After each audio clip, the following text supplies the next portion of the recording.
I think sometimes leaders who maybe feel a little insecure about their place in a company or their value in the company, they feel like they have to monopolize a thing, right? Like I'm important because I know how to do the thing and I'm one of the only people that know how to do a thing. And so, yeah, you put yourself in the corner that way because you may be taken out the game for something you don't even expect. You might get sick. You might have to attend to something and that demand doesn't go away. This is All Things Fitness and Wellness, hosted by Krissy Vann. Together, we're uniting industry thought leaders and fitfluencers on the mission to inspire innovation and encourage people to live a life fit and well. On today's episode, we're thrilled to have Michaela Brown join us. Michaela is the general manager at VIDA Fitness, where she drives the company's culture, operations, and community impact. With over 20 years of experience in the fitness industry, including roles as an athlete, coach, personal trainer, and group exercise instructor, Michaela's expertise is unmatched. Before joining VIDA, Michaela successfully ran a women's fitness studio in Washington, D.C. for 12 years. She now chairs VIDA's first diversity and inclusion board, bringing her passion for social justice and activism to the forefront. In today's episode, Michaela will discuss diversity and inclusion, effective leadership, building trusted teams, and the latest group fitness trends. Before we get to it, be sure to hit like and subscribe. We have new podcast episodes weekly featuring industry thought leaders and influencers. I'm your host, Krissy Vann, and this is ATFW. Michaela Brown joining me, and the last time we saw each other, I saw you putting all the fitness executives in the industry through their paces at the base of Capitol Hill for an epic workout. And of course, that was all part of the Capitol Hill fly-in where fitness industry advocacy efforts were taking place. So you run a tight ship and a busy schedule. So first of all, thank you for joining me. Thank you for having me. It was an awesome time a few weeks ago, and I hope we live up to that mark today. Oh, without question, we will. And really, I'm just so appreciative because I know that you have a wealth of experience and unique perspective because of this tenure that you've had in the industry. So let's start with the basics, Michaela. How did you even get into the fitness industry? What was the why behind that in the first place? Listen, I wish it was very glamorous, but I'm going to keep it absolutely real with you. I got into the fitness industry for somewhat vain reasons. I was a college athlete, a Division I athlete in a fall sport. And so what I noticed going into senior spring was that though my workout habits had changed, my organized workout habits had changed, my eating habits didn't. And so after I graduated, I was filling out my clothes in a way that didn't feel good to me. And, being a new college grad, I didn't have the job that would land me enough money to have extra money to spend at a gym and extra money to spend in the car and all that. So I was hell bent on getting into the gym, whether it meant front desk or in pursuit of being a personal trainer. I was just trying to get in a gym, get a free gym membership. And the stars aligned for me as I look back in life. They always have. I've always feel like my steps are guided by a higher power because I walked into what looked like a warehouse at the bottom of a building in downtown DC and just happened to see some gym equipment boxes. And it happened to be one of the local gyms, a brand new manager, a brand new location, no employees. And this manager was hungry just to get people in. And so she hired me based off of my athletic experience and my ability to sell myself. And I mean, that kind of was the beginning of this whole thing. I started out as a sort of apprentice. And then through that organization, I was able to get certified as a personal trainer back in 2004. And the rest is history. So it started for vain reasons. I was lucky, not having much experience, but kind of relied on my natural abilities to, persuade and to, I guess my experience in fitness, albeit indirectly as an athlete. And I quickly, even though it started out as a part-time side job for personal reasons, very quickly I discovered that this was my passion and that this checked all the boxes for me as far as what made me feel good about what made me feel in a career, right? I've always been taught to definitely get a job that pays the bills, but also get a job that makes it easy to get up in the morning. And so, like I said, it only took my first client for me to realize that the fitness industry was a life-changing business, that we help people get through rough times in life, respond to adversity in life, do a lot of things that other people take for granted. We open that door for people, and that was all I needed to figure out, and I knew it was a match made in heaven. I love your honesty of that why there. And I also don't think that's necessarily like, yes, we look at it as vain. And obviously, the conversation in the fitness industry is expanding the narrative. We know about the mental health side, the social health side. But I also don't think there's anything inherently wrong. I think it's a really beautiful thing that we have the ability to craft a physique of our choosing. And ultimately, what happens when we do that and we build strength in our muscles, what becomes accessible to you in life really changes. I mean, we know when it comes to sedentary lifestyles, for example, and people that unfortunately practice those regularly, let's say, I live in a really mountainous area of the world. I want to go for a hike. I don't ever want to find a trail that's a barrier. That's why I Right. train. You're training for life. So I hear the vain comment, but I'm like, there is something incredible about the physical side that we shouldn't discount at all. And I Right. also love that you leaned in when you realized that spark was fueled, because I have that same belief systems where sometimes you just end up exactly where you're supposed to be and you Mhm. don't know why. And that sounds like such an incredible intervention. You had this openness. You knew what you were looking for, but you decided not to define it too deeply. So you managed to find each other. With that, Right. you now have 20 years behind you, which is pretty incredible. And obviously, you're a very well respected, well known name in the fitness industry and a lot of focus on functional training and mobility. So, talk to me a little bit about the evolution of trends you have seen and where Mhm. fitness professionals should really be focusing in the now with what you're seeing. I've always talked about functional training and stretch and mobility, because what makes the fitness industry like get has its longevity, and it even when we went through the pandemic, like my gym was still here. People very much still needed to live and do the things and climb stairs and walk places and get up out of bed and do all the functional movements, right? People, you still need flexibility to do those. And so I've seen a million trends come and go, but the ability to sit down on a chair and stand up out of a chair won't ever go away. Like we always will have to do that. The ability to go from a laying position when you're sleeping up and engaging your core, like that's never going to go out of style, right? For moms, I'm a mom. I have two young boys. The being able to have the cardiovascular aptitude to run around in the park with them, or if you're the mother of an infant or the father of an infant, to be able to squat down, pick up your child, and hold them up and play. These are all like, we're never going to get away from those. And so we can add a little flair to that here and there, but people will always need to do that. And we know that stretch and mobility and self myofascial release, all of that enables efficient functional training. And so those are symbiotic there. You can't focus on strength and functional training without making sure that your muscles are at the best balance that they can attain, right? And so that's where the trend will be, and that's what the trend has been. Of course, we see, the trends of like, is our dance fitness classes in or are they out? Right. Right now, Pilates is is booming, but guess what? Pilates is functional. Can't Pilates avoid is it. functional.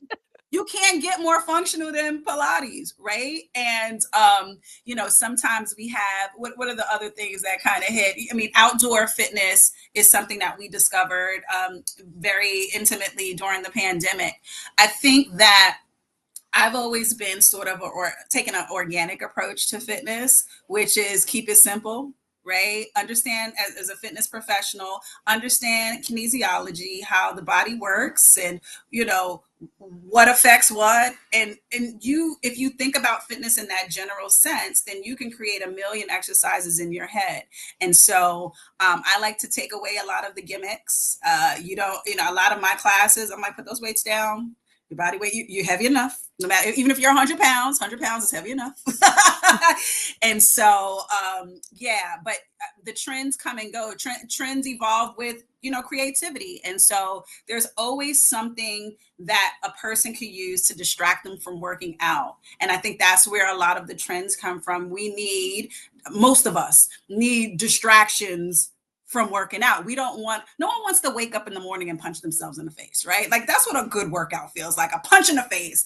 And so we use music and we use gadgets and fitness equipment and names to kind of take our mind away from that. So what I try to do is I try to engage humans in their own space to kind of distract from that. And so I do a lot of group trainings. I'm still an avid group exercise instructor, even as a general manager and the chair of the board.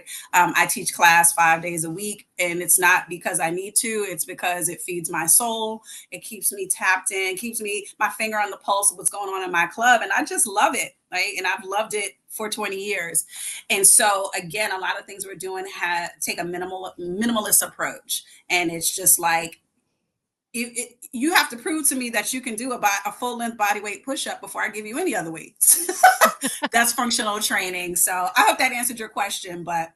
Oh, that and beyond. I love the illustration, and you're not wrong. I'm sure that a lot of the execs you put through their paces by the late part of their day or on their flight, they were like, yep, that was a punch in the face. We didn't have one weight. All we had was landscape and grit. Yeah, there was a lot of grit. And to your point, that's what I have enjoyed so much about the fitness industry. Exactly what you said there. You still teach about 5 days a week because it feeds your soul. And I think that there's so many people that have moved up the ranks in this industry, and rightfully so, because incredibly talented, a lot of leadership qualities, but it's that solid connection to what you do and the fact that you know that it makes a massive difference in people's lives without question. And to your point on mobility, I was an avid lifter. I did bodybuilding competitions. That was my jam. And I ignored mobility for so many years. And people that listen will know I actually tore my hamstring doing Mhm. karaoke last year. So it Mhm. just shows you don't make space for that. And I completely have changed my training now thereafter. I'm now in my late 30s, and I'm just like, you can't ignore this, because what am I setting myself up for as I age? And this is a big topic of conversation now. It's not just about longevity in years you live, but you want to have life in those years. And I still want to be Right. able to do the chair and get out of bed when I am Right. older. I have a funny story about that. So I played field hockey up through college. And so every year I go back to my alma mater and I play in an alumni field hockey game. And now, mind you, I mean, I'm far away from 18 and 19-year-olds, like far, right? And I'm playing a competitive sport, running sport, with 18, 19s, and 20-year-olds. So when I was a younger alum, in my 20s, I could jump out on that field without stretching, without running laps, and get out there, do my thing, hang in there. So the games are 60 minutes, hang in there for, 45, 50 minutes. And so I had to be probably about 32, 33 when I had that rude awakening that things are changing. And I did what I normally do. Didn't go out, didn't run, didn't stretch. And I jumped out and was whipping around, and I felt good in the moment, but I paid for it a whole week later. And I was like, see, things have to change now. Things have changed. I need a full 30-minute Yes. If you don't do warm. it, the body will yell at you. And it's so Right. important to actually do that deep listening, because I just feel like it's the warning sign before things progress further. Those alarm bells are there for a reason. And what people don't realize is, I mean, let's not even talk about the people who are weightlifters or bodybuilding competitors and who work out regularly. Let's just talk about daily, everyday activities. You sleeping on the one side for 8 hours a night, carrying your weight predominantly on one side, all the front lifting and front pushing and pulling that we do that creates those natural imbalances in the body. We need stretch and mobility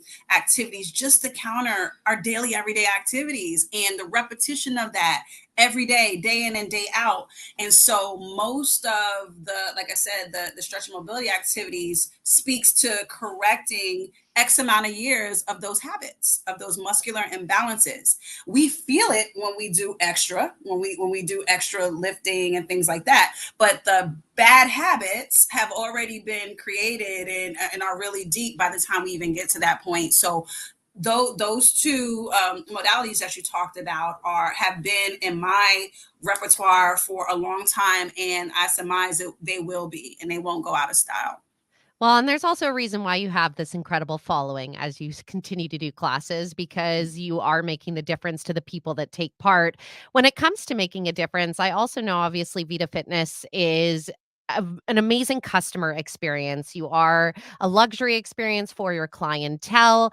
I know that you're very great with retention as well. So people really feel part of the community. How do you cultivate that environment where it really is this community? What's the secret sauce that's happening in there that maybe other executives could take some of the philosophies from to be inspired by? So there's no sort of like, it's not rocket science. The same things that allow us to train the body into tip top shape, that's what you do. So time, intentionality, repetition and practice, and flexibility when things don't happen on that timeline or in the way that you want. So, if I'm being honest, we haven't always been a company that people would categorize as that, right? I don't even know if I would have categorized it when I first started here. But through intentionality and through, I would say, the ability to be introspective as a company and to listen when people are giving feedback, clients are giving feedback, or employees are giving feedback, and to have that open space to be flexible and say, you know what, we've done a lot of things really well, but obviously from this feedback we have room to grow. And so there was intentionality there, and then going into this understanding that the way it takes 6 to 8 weeks of at least 30 minutes of intense exercise to create hypertrophy, right? Like five to 7 days a week. The same way that takes a process of repetition and time, the company has stayed the course with that and allowed that time and that maturation to happen. And so what we've done is, through work with the board and through work of the HR department, we've really started to identify some of the pain points that could have our intention to be inclusive be misunderstood and received as the opposite.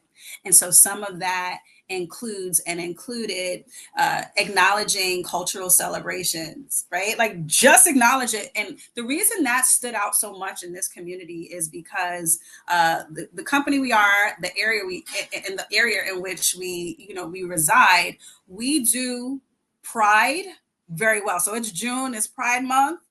Happy Pride, everyone. We do that well. Anybody who is down for Pride, they come here, they feel like they're at home, right? And so, but when you do that so well and you don't do the others so well, that's even worse than a company that does nothing. Yeah. Because now we get to draw a distinction, and now you get to question, like, why are you doing that and you're not doing this? Like, what's the bias there? And so putting the same energy and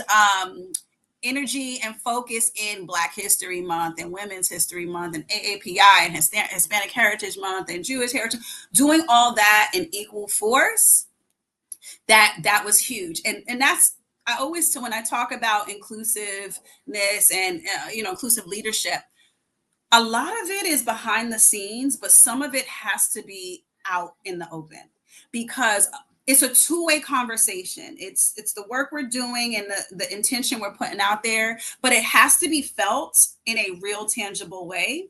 And so having those big, bold statements of support, that means a lot to our community, even though I think it's probably one of the smaller things that we do as far as a company. We DEI trainings and inclusive leadership trainings and emotional intelligence trainings for our staff.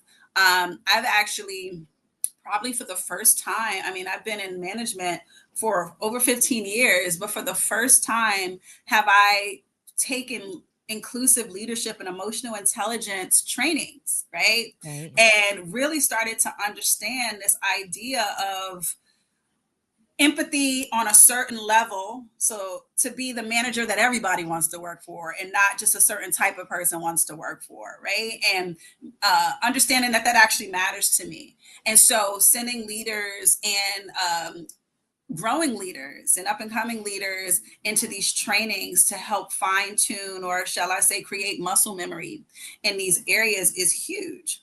And so that's a big thing. The presence of our board, though, is a signal. And what people have told me is a signal of our investment and our commitment to inclusion. So I run a lot of hiring panels and hire a lot of people. And the fact that we seat a diversity and inclusion board member on every hiring panel for a managerial candidate, like it signals to that person that this matters. And you don't know how many times I've been told, like, I want to work for this company. Just the fact I've never had this. And the fact that you do this is meaningful to me. So that's huge. I think the biggest thing, though, is this idea of value placed on innovation and collaboration. And I will tell you that the value is sometimes stressful because you got a company full of innovators, collaborators. Fireworks are going to happen, but they might go rogue. You have to execute a high level of emotional intelligence to make that work. But I've always felt, I've been with VIDA Fitness for 6 years.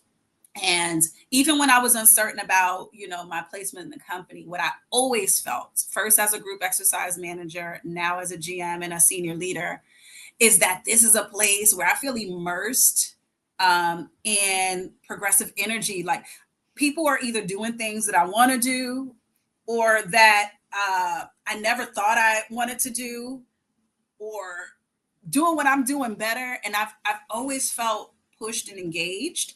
And even in the DEI space, there was a platform pretty much opened up to me. And part of the reputation that I've been able to build really has to do with my leadership in the DEI space. And then people learn, look, she's a fitness person too. I'm like, yeah, that's my first love.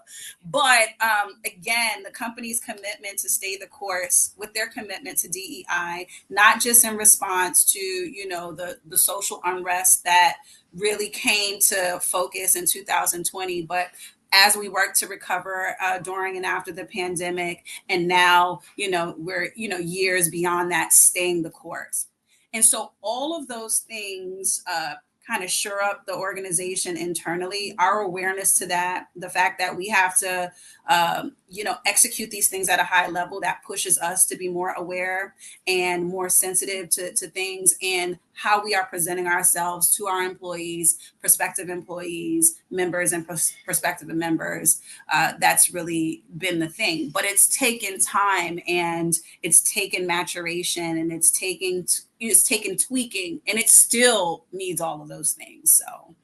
Well, and you highlight something so important because it really is that practice what you preach. And I do think in a lot of organizations, they feel societal pressure to say they represent X and Y, Right. and they add a line in a handbook or a couple of pages and maybe send out to their employees, read this and sign off that Right. you've read it. Right. And nothing really happens beyond that. And I do feel that still happens within a lot of organizational Right. structures. And so I think it's fantastic that you're like, not only are we going to integrate this, but we are going to live and breathe it in everything that we do right from the start when we're onboarding new talent that's entering Right. our doors.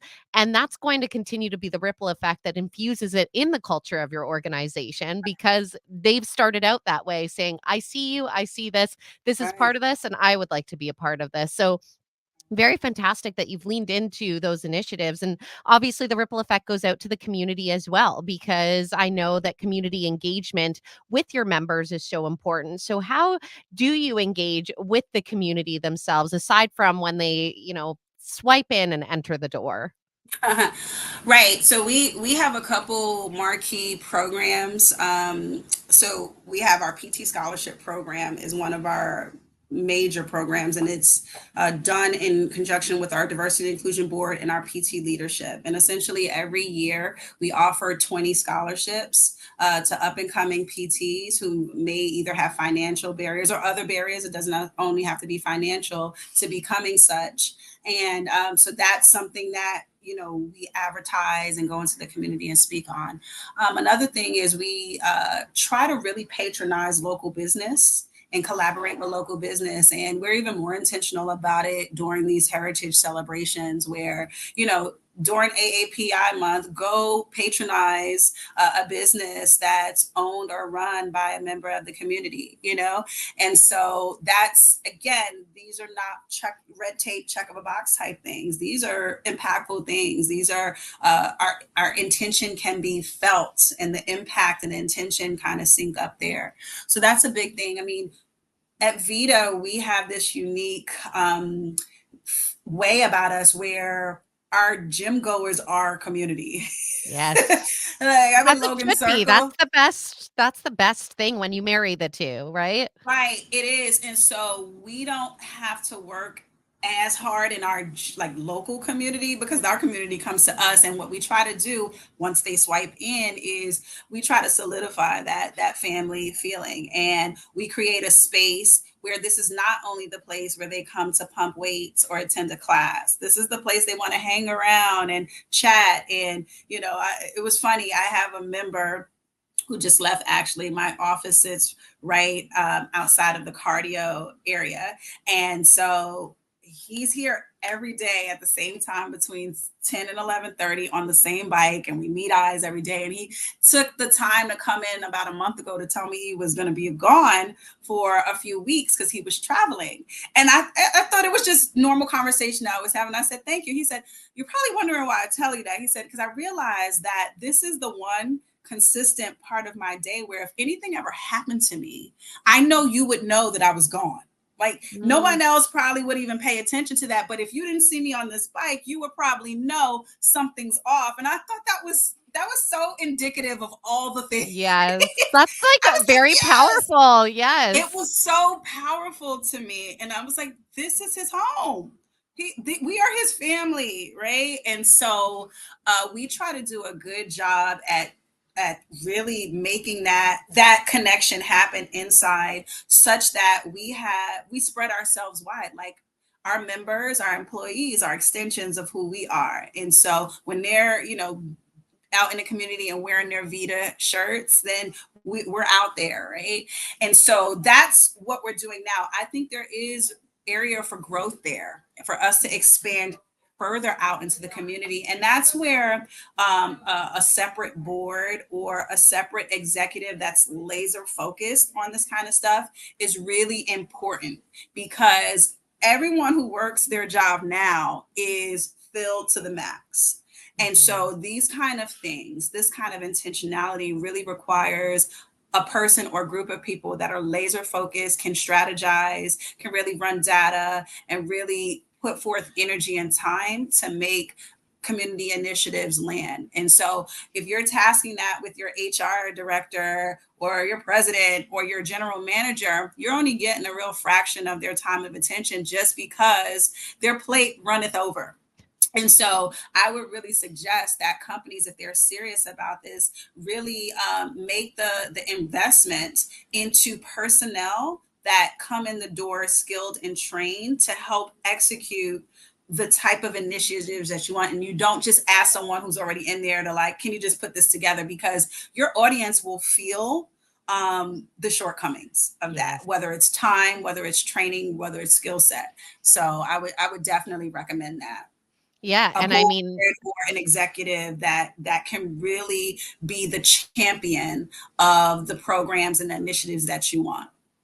Yeah, it's having the compass calibrated because it's exactly that. If you have somebody on task, and it is the way of the world right now, people generally wearing a lot of hats in their Right. positions. And so otherwise their compass is all over the place. So they're like, I'll get to it, but I'm not pointing north right now. So sorry. And everyone behind you is like, which way are we going? So it Right. is so important to have that. When you speak to that and just the fact that, yes, a lot of staff these days cup runneth over with responsibilities, and labor shortages are something that are very real in the fitness industry right now. You mentioned that you do a lot of hiring. What are the overall sentiments that you're seeing from people that are looking for work? What are they asking for? Because I feel like post pandemic, that has really shifted greatly as well. And through no fault of brick and mortar businesses, there are certain demands that need to be filled, and now what people are seeking doesn't necessarily align. So what are some of the things that you're seeing?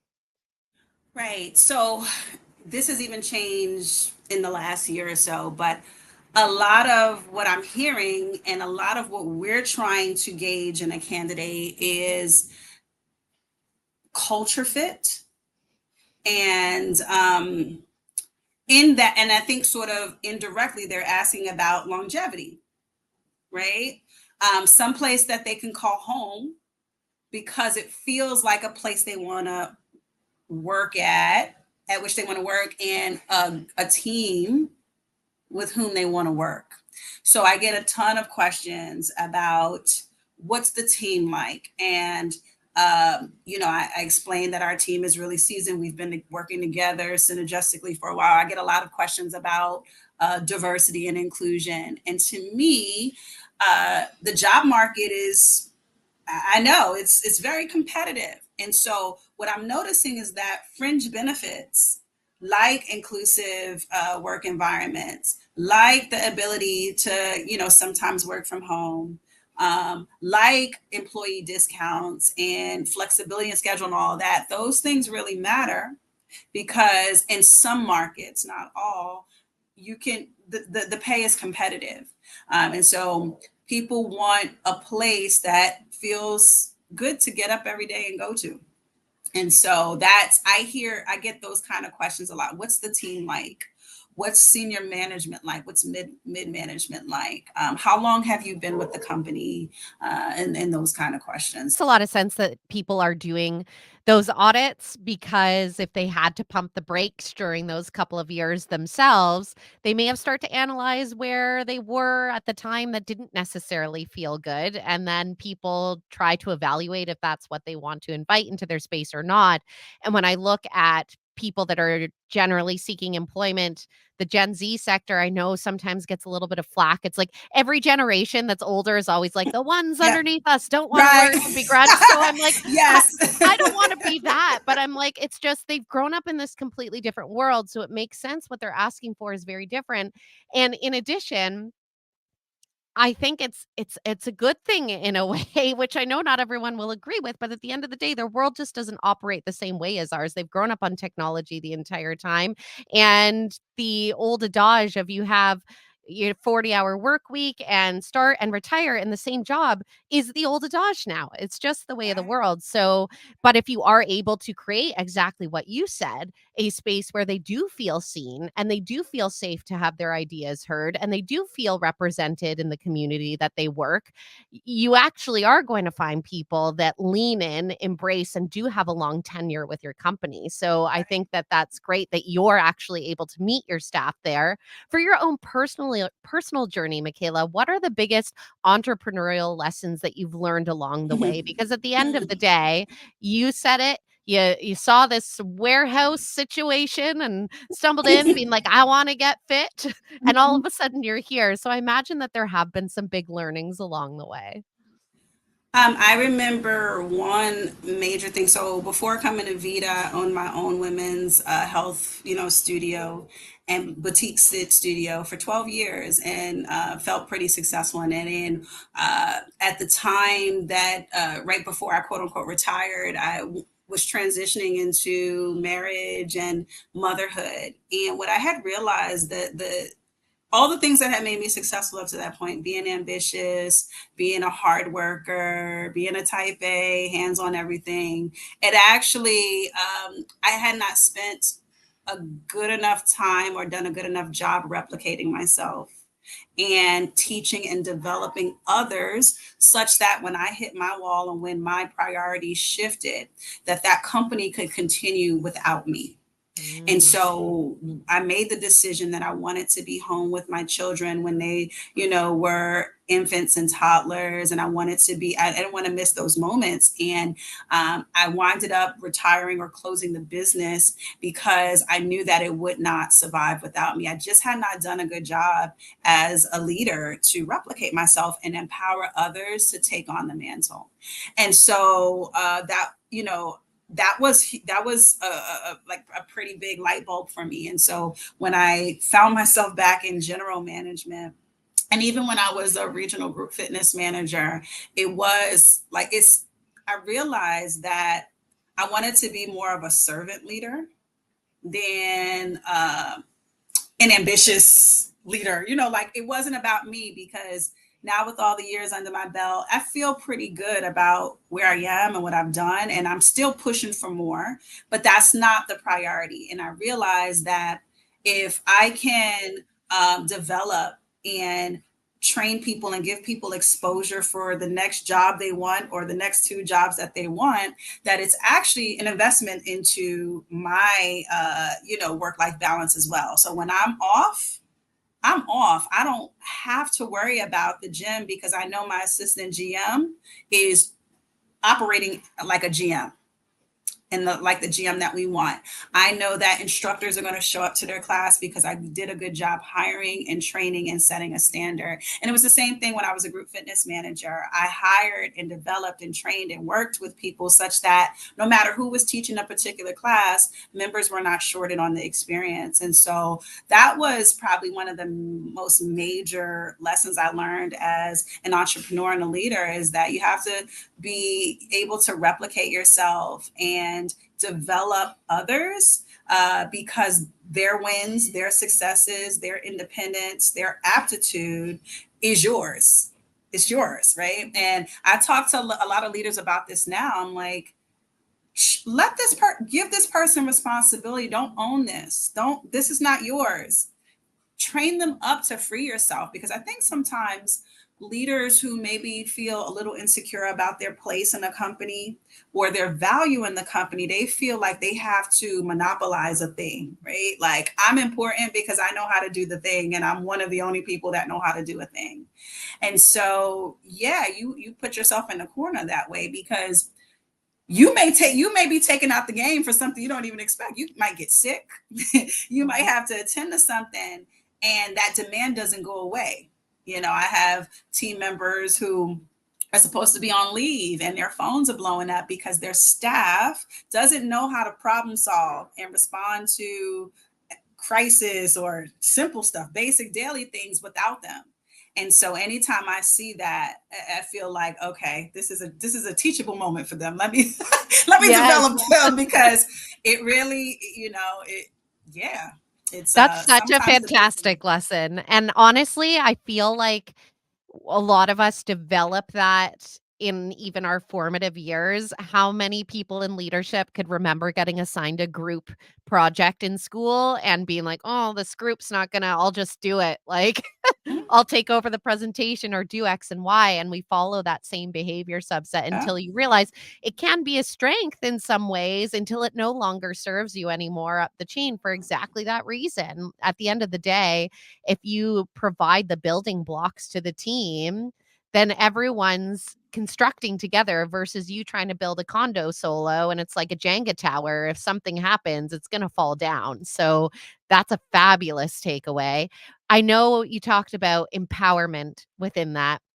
And of course, you and I cross paths because not only, and I mean, we've addressed all that you do. So I don't know when you sleep, but I know you're in fitness. You prioritize it. I sleep. My I was body, like, I have no choice. My body will shut down at about Yeah. 8:30 every night. I could be mid conversation. I'm talking to the boys, and I fall asleep. Yeah, you're like, "This is happening now," but you did create the time and space to be on Capitol Hill and do advocacy work on behalf of the fitness industry, and for those that have followed us for some time, obviously, the FIT Act, a huge part of the conversation so that Americans could use their HSAs or FSAs toward their fitness memberships, youth Right. sports leagues, equipment. Why was it important for you to create the time? I mean, obviously, I know it was in the neighborhood of DC, but regardless, you could have easily not. So why did you decide to make that a priority? Well, it's important to me. It's important to the people I serve. It's important to my peers in the industry.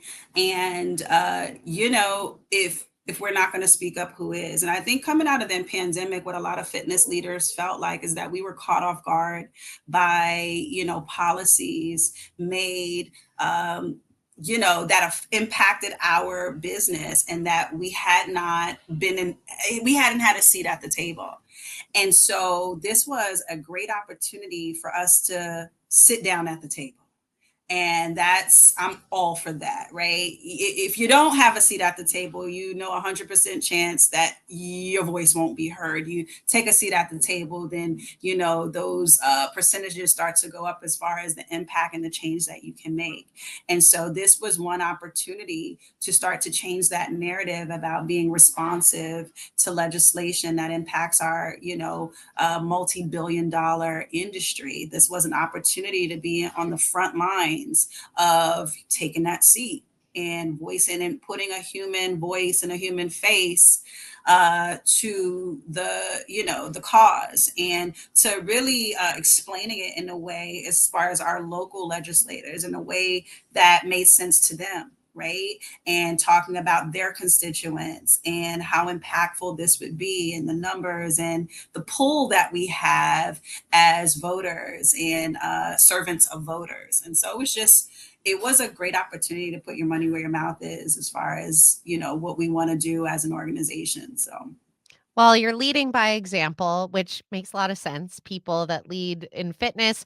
There was something that you said earlier in the conversation where I was like, yes, exactly. And it was talking about the culture shift at VIDA. And you were like, it's basically using the formula if you were doing a fitness transformation yourself. And truthfully, I think that's the most powerful thing that we learn in fitness and exercise, because the results speak for themselves every time mhm. if you follow that formula, and it can filter into so many different facets of your life if you apply those same methods. So I really appreciate, Michaela, you taking the time today. I love to leave people with a final nugget of wisdom, and I know anybody that leads group fitness always is full of the best mantras. So how would you like to fuel our day today? Okay, if it hurts, then you need it. That's my nugget. Yes. No, That I speaks to my tell soul actually on, like, a deeper level right now, but we won't go there. and I don't mean real hurt, but I mean that if it took you out of your comfort zone, if it forced you to feel something different, and if it challenged you in a unique way, then you needed it. And I always tell my members, I go, look, you can be comfortable at home for free. You don't pay me for that. And so that's what I want to challenge, especially our leaders, is steer toward the rigor and the work. And it's our responsibility to pull everyone along. And so embrace that feeling. I always tell people, embrace the soreness, embrace, when you're on that last rep or entering that last set, and you need me to coach you through that. Like, embrace that, because that's what work is. That's what the workout is. Everything else before that was, that was maintenance. This is where the gains are made. And so I want to apply that to all the things that we have to tackle in life. So there's nothing of importance that I ever came by in life that came by easily. Anything important in my life, from education to titles and positions, to motherhood, to marriage, relationships, nothing of worth came by easily. And so I use that as I go through life. Like, if it hurts, run toward it. You need it. That is tremendous. I'm like, "Do I get a tattoo?" Yes. Like, right? I'm like, "I'll show up next time. I got it on my face." Just kidding. But for yourself, how is the best way if people would like to follow your journey? How can they connect with you? Right. The best way to contact me is definitely on LinkedIn. I'm pretty active on there now. I can be reached by email at mbrown@vidafitness.com. And those are probably the best two. I'm a horrible phone person. I'm giving you a weakness there. I mean, my phone is dinging and ringing all day, so I'm desensitized to the phone. But emails and LinkedIn, I'm good on that. I'm also on Instagram at MyFitSpot. That's MI, like the first initials of my name, MIFITSPOT. So Brilliant. And I'll make sure to have those in the show notes as well. Michaela Brown, you are such an inspiring energy. You gave me so many incredible nuggets throughout this conversation. So thank you so much for just being exceptionally genuine and willing to share. thank you for having me. I feel the same about you. Your energy just exudes positivity. You drew me in with your smile. And sometimes you don't have to say anything, it's just an energy. And I experienced with you when we met a few weeks ago. And today we met the mark. So I appreciate you giving me this platform. And I hope at least one person learned something today. You've just listened to the All Things Fitness and Wellness podcast, hosted by Krissy Vann. This episode was brought to you by Fitness World, your fitness, your way.